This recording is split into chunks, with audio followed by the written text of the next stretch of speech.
লজ্জার চাপে অলি যেন জমে গেছে। পা দুটোও নড়ছে না। বেশ কিছুক্ষণ সেই অবস্থায় দাঁড়িয়ে থাকার পর অবশেষে সে নিজেকে সামলে নিয়ে মাথা নিচু করে একছুটে সিঁড়ি বেয়ে নিজের রুমের দিকে রওনা দিল। পথে উর্মিলা আর রূপসার সঙ্গে চোখাচোখি হয়ে গেল।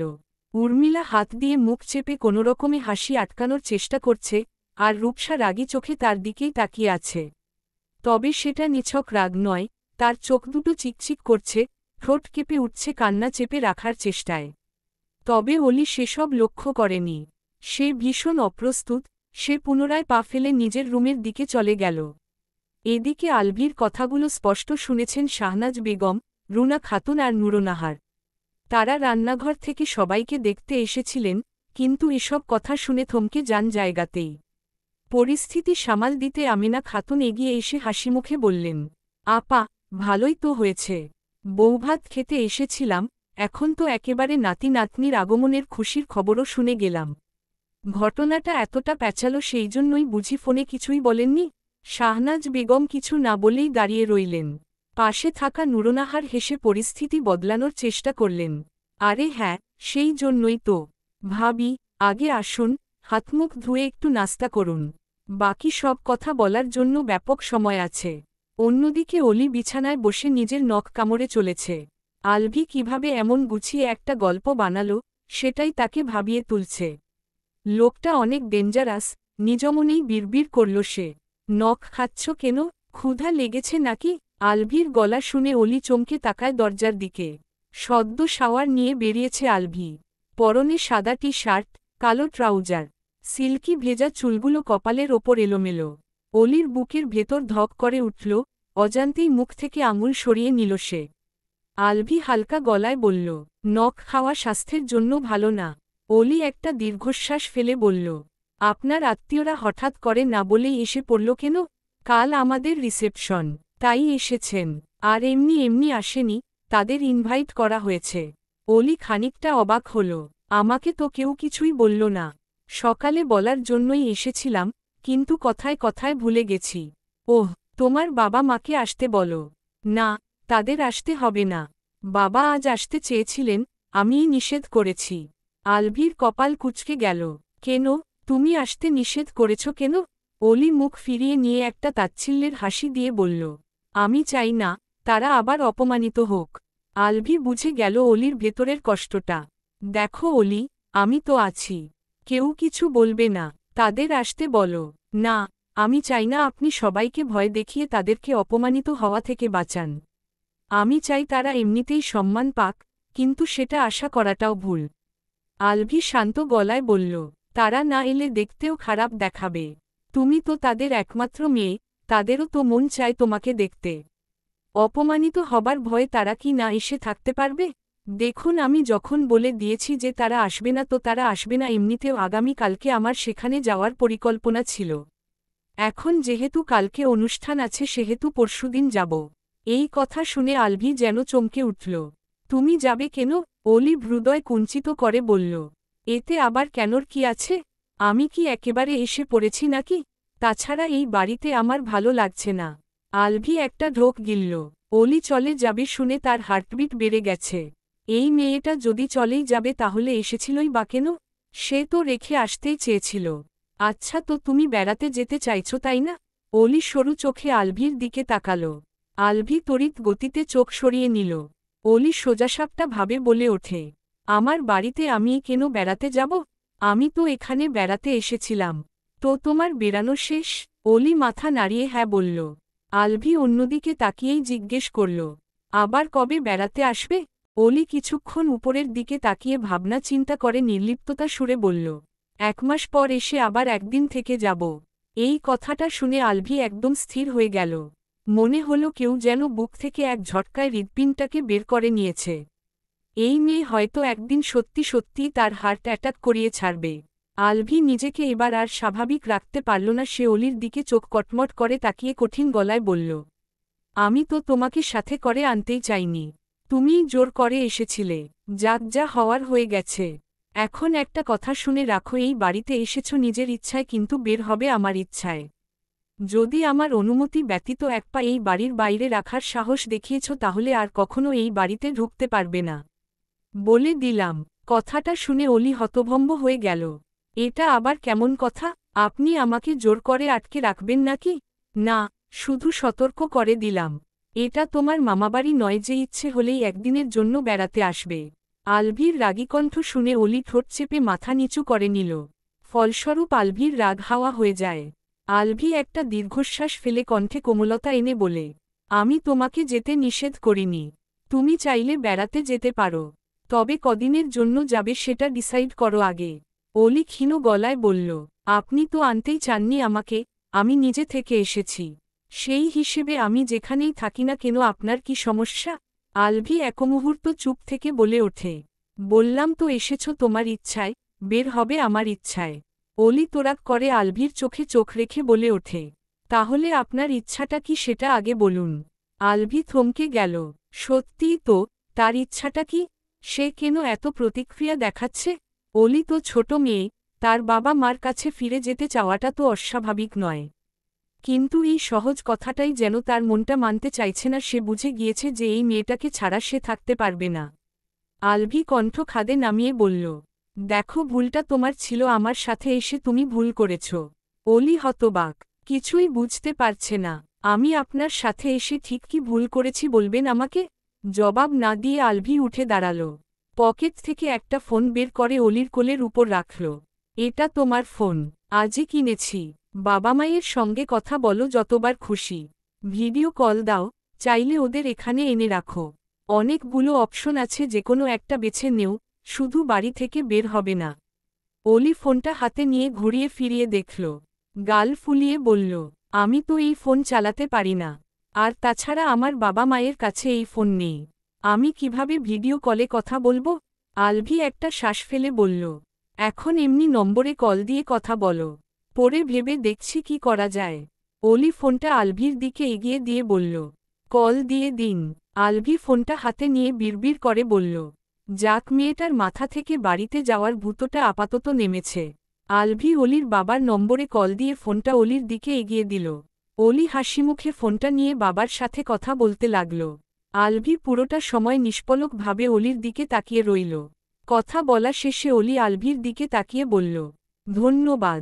আলভি ভ্রু নাচিয়ে জিজ্ঞেস করল, ফর হোয়াট? অলি মুখে হাসি ফুটিয়ে বলল, ফোনের জন্য। আমার অনেক দিনের শখ ছিল এমন একটা ফোন চালানোর। এটা চালানোর জন্য দেইনি, শুধু বাবা মায়ের সাথে কথা বলার জন্য দিয়েছি। অলির হাসি থেমে গেল। অলির রিয়েকশন দেখে আলভি বলে ওঠে, তোমার এখনও ফোন চালানোর বয়স হয়নি। তবে বিশেষ প্রয়োজনে ফোনটা দিয়েছি। অলি মুখে কিছু না বলে ফোনটা দেখতে লাগল। ফোনের পেছনে একটা আপেলের লোগো আছে, যেটা দেখে অলি অবাক হয়ে গেল। এটা তো আইফোন। আলভি মাথা নেড়ে বলল, সো হোয়াট? অলি বড় বড় চোখে আলভির দিকে তাকিয়ে বলল, আপনি এত দামি ফোন আমাকে কেন দিচ্ছেন? ফোনের ব্যাপারে অনেক কিছুই জানো দেখছি। তাহলে ফোন চালাতে পারো না কেন? অলি মাথা নাড়িয়ে বলল, আমার বান্ধবী শায়লাদের বাড়িতে একবার গিয়েছিলাম, সেখানে ওর বড় ভাইয়ের কাছে এই ফোনটা ছিল। শায়লা আমাকে বলেছিল এটা অনেক দামি ফোন, ওর ভাই যখনই বাড়িতে আসে তখনই ও নাকি মাঝে মাঝে এটা দিয়ে ছবি তোলে। এটা দিয়ে নাকি অনেক ভালো ছবি তোলা যায়। অলির কথা শুনে আলভির মাঝে কৌতূহল কাজ করল। সে হঠাৎ করেই জিজ্ঞেস করল, তারপর তুমি তোমার বান্ধবীর ফোন দিয়ে ছবি তুলেছিলে তাই তো? অলি হ্যাঁ বোধক মাথা নাড়িয়ে বলল, হ্যাঁ তুলেছিলাম তো। সেদিন ওদের বাড়ির ছাদে গিয়ে আমরা দুজন অনেক ছবি তুলেছিলাম। কথাটা শুনে আলভি ভীষণ রেগে গেল। সে কঠিন গলায় বলে ওঠে, তুমি কখনো শায়লার ভাইকে দেখেছ? অলি নাবোধক মাথা নাড়িয়ে বলে, না, আমি শুধু একবারই ওদের বাড়িতে গিয়েছিলাম। আলভি মনেমনে বলে ওঠে, এই মেয়েটা এত বোকা কেন? কথা তো বলে প্রাপ্তবয়স্ক নারীদের মতো, কিন্তু কাজগুলো করে একদম বাচ্চাদের মতো। কি ভাবছেন? আলভি সোজা হয়ে বসল, গলা পরিষ্কার করে বলল, শায়লার ভাইকে সেটা জানো? অলি কপাল কুঁচকে বলল, বললাম তো আমি কখনো তাকে দেখিনি। সে অনেক ব্যস্ত থাকে, আর বেশিরভাগ সময় তাদের থেকে দূরে থাকে। তাহলে আমি জানবই বা কিভাবে যে শায়লার ভাইকে? আর সবচেয়ে বড় কথা হচ্ছে, শায়লার ভাইয়ের সম্পর্কে জেনে আমি করবটাই বাকি। আলভি প্রথমে বিড়বিড় করে বলল, ইডিয়েট। তারপর স্বাভাবিক স্বরেই বলল, তুমি জানো না যে অপরিচিত কারো ফোন দিয়ে ছবি তুলতে নেই? আরে ছবি তুলেছিলাম, কিন্তু তারপর আবার শায়লাকে ডিলিট করে দিতে বলেছিলাম তো। ও ডিলিট করেছিল শুধু গ্যালারি থেকে, কিন্তু ট্র্যাশবিন থেকে করেনি। অলি আলভির দিকে জিজ্ঞাসু দৃষ্টিতে তাকায়। গ্যালারি থেকে ডিলিট করার পরেও ট্র্যাশবিনে সেই ডিলিটকৃত ছবিটা 1 মাস সুরক্ষিত থাকে, বুঝলে?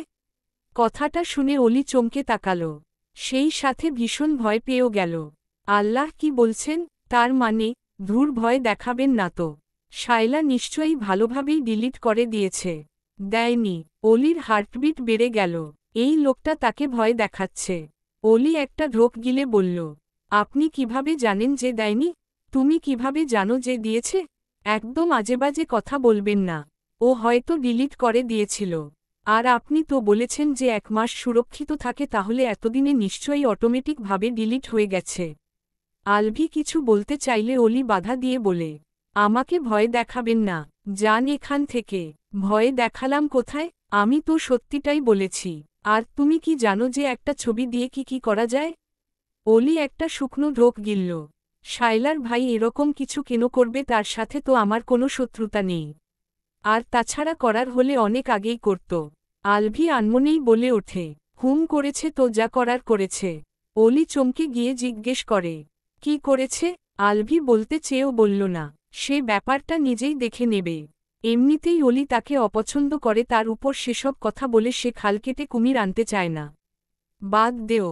তোমার শরীর ঠিক আছে তো? অলি মাথা নাড়িয়ে হ্যাঁ বলল। তখনই ঈশা, উর্মিলা, তিশা আর সামিরা অলির রুমে ঢুকল। আলভিকে অলির রুমে দেখে উর্মিলা বলল, ভাইয়া, এই রুমে তোর প্রবেশ নিষেধ। আলভি রাগী চোখে উর্মিলার দিকে তাকাতেই উর্মিলা সামিরার পেছনে গিয়ে লুকিয়ে পড়ে।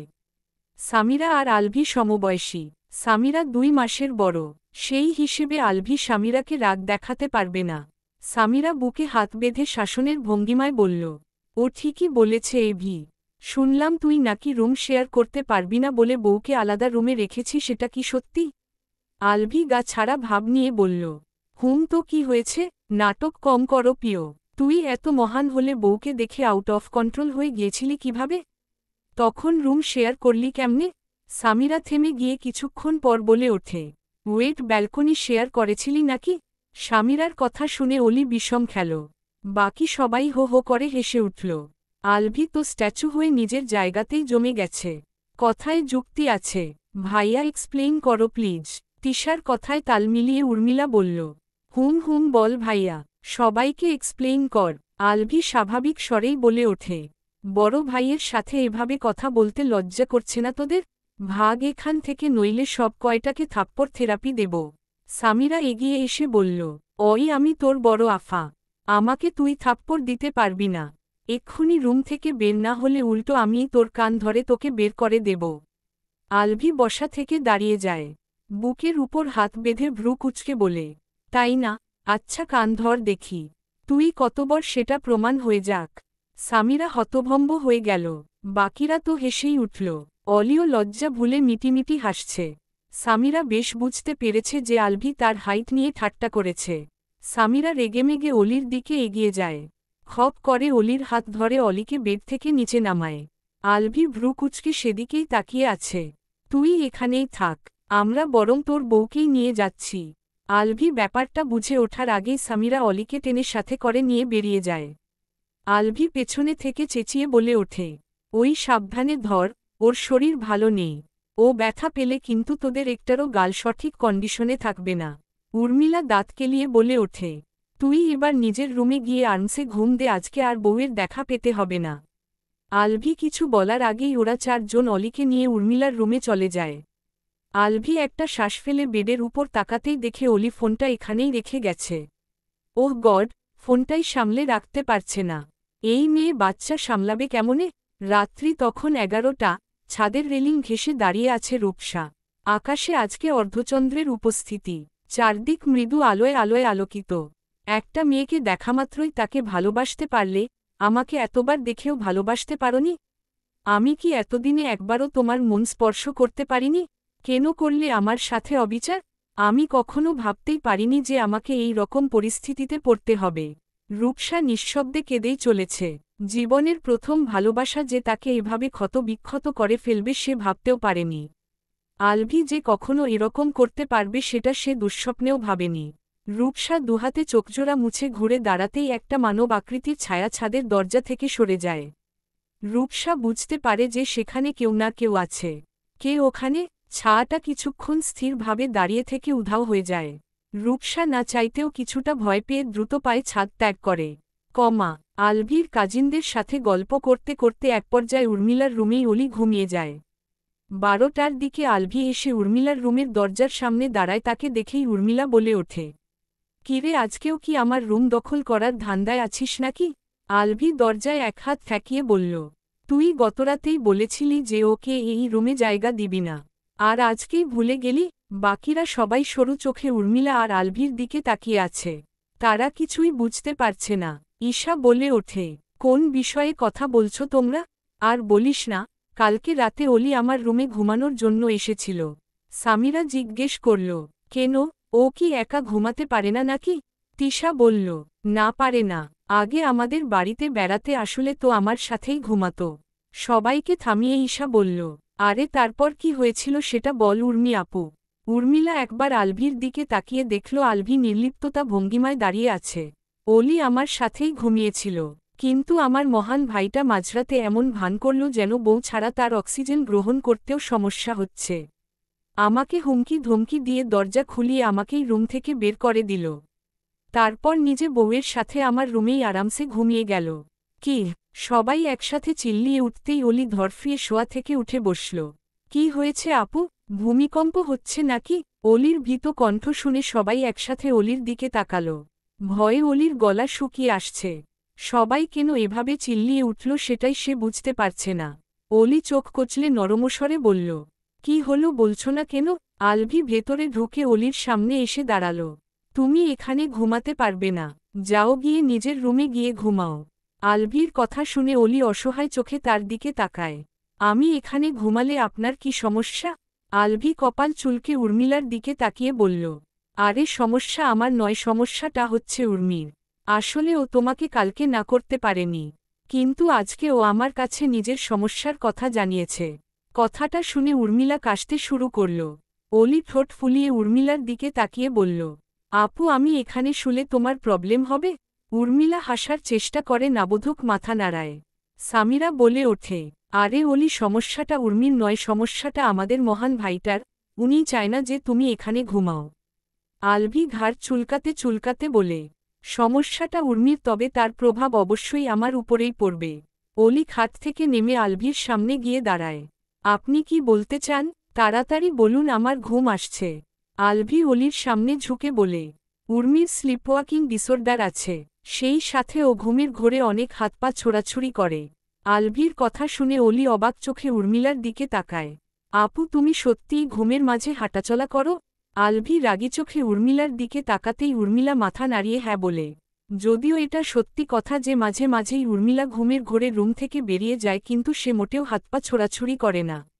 অলি আলভির দিকে তাকাতেই আলভি বলে ওঠে, তুমি প্রেগন্যান্ট অলি, আমি চাই না উর্মিলা ঘুমের ঘোরে হাতপা ছোড়াছুড়ি করে তোমার বাবুকে হাতপা ভেঙে ফেলুক।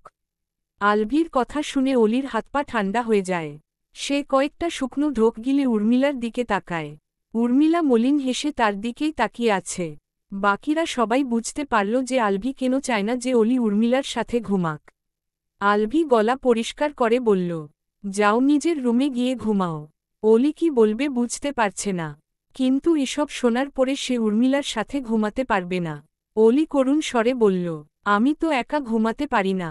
আলভি কিছু বলতে যাবে তার আগেই তিশা বলে ওঠে, অলি তুই নিজের রুমে চল, আমি আর ঈশা তোর সাথে ঘুমাবো। আমাদের হাতপা ছোড়াছুড়ি করার অভ্যাস নেই। কথাটা শুনে অলি খুশি হলেও আলভির মেজাজ খারাপ হল। তোর হাজবেন্ড আসেনি কেন বলতো? তিশা স্বাভাবিক স্বরেই বলল, ভাইয়া তোমাকে তো আগেই বললাম যে ও কালকে আসবে। ওর কাজ আছে, এভাবে হঠাৎ করে বললেই কি আসতে পারে বলো? আলভি আর কিছু না বলে রেগেমেগে নিজের রুমে চলে গেল। অলি তিশার দিকে এগিয়ে গিয়ে বলল, আচ্ছা আপু চলো তাহলে। তিশা আর ঈশা অলির সাথে অলির রুমে চলে গেল। সামিরা তো উর্মিলার দিকে তাকিয়ে তাকিয়ে হেসেই যাচ্ছে। হেসো না তো আপু। আরে আমি তোর জন্য হাসছি না, আমি তো এভির জন্য হাসছি। বেচারা বউকে ছাড়া থাকতে পারবে না বলে কত পরিশ্রম করে কাহিনী সাজিয়ে বউকে নিয়ে যেতে আসলো। কিন্তু পরিশেষে তিশা আর ঈশার জন্য ওর সব প্ল্যান ভেস্তে গেল। উর্মিলা একটা শ্বাস ফেলে বলল, আমি তো এটাই বুঝতে পারছি না যে ভাইয়া বউকে ছাড়া থাকতে না পারলে আলাদা রুমে কেন থাকতে বলল। সামিরা নিজেও ব্যাপারটা বুঝতে পারল না। সেটা জানি না, কিন্তু রুম শেয়ার করতে না পারার ব্যাপারটা পুরোই মিথ্যা। এর পেছনে অন্য কোনো কারণ আছে।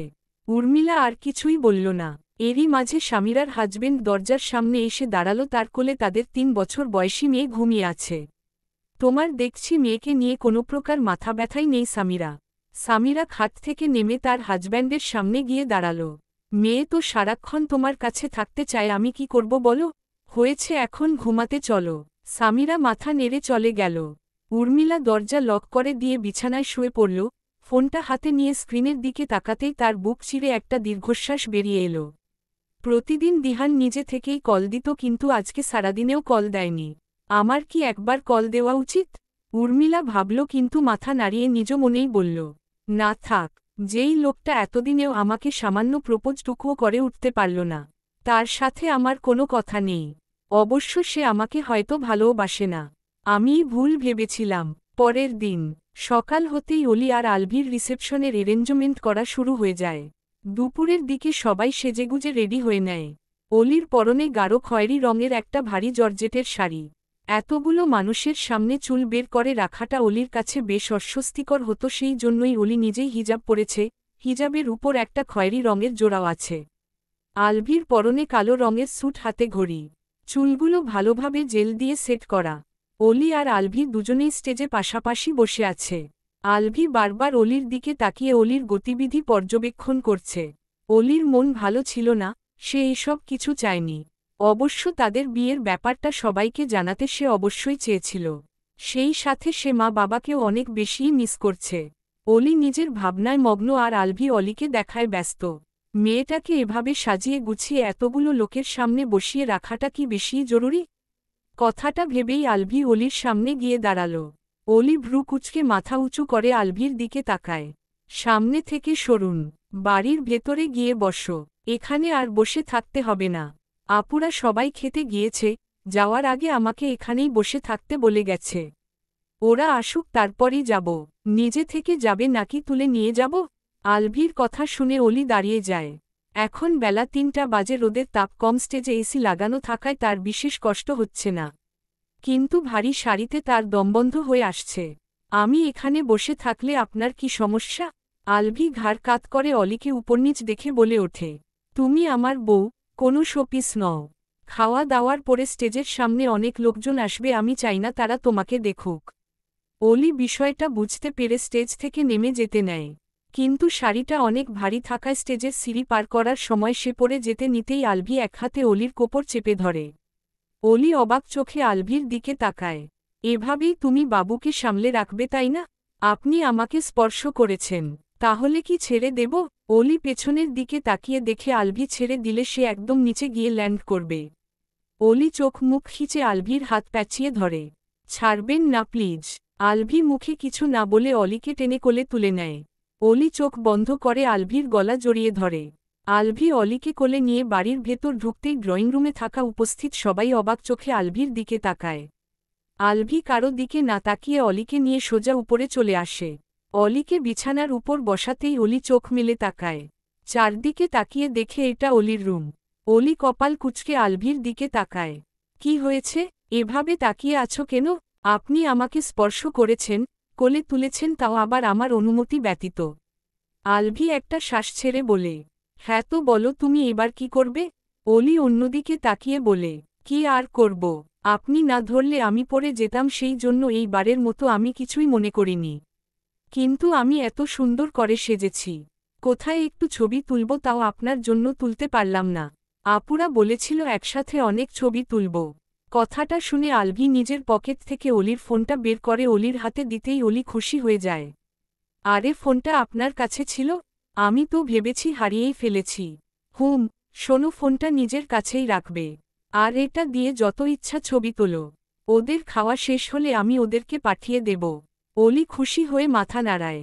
আলভি রুম থেকে বেরিয়ে যায়। বিকাল 5টা। অলি সেলফি তুলতে তুলতে ক্লান্ত হয়ে গেছে।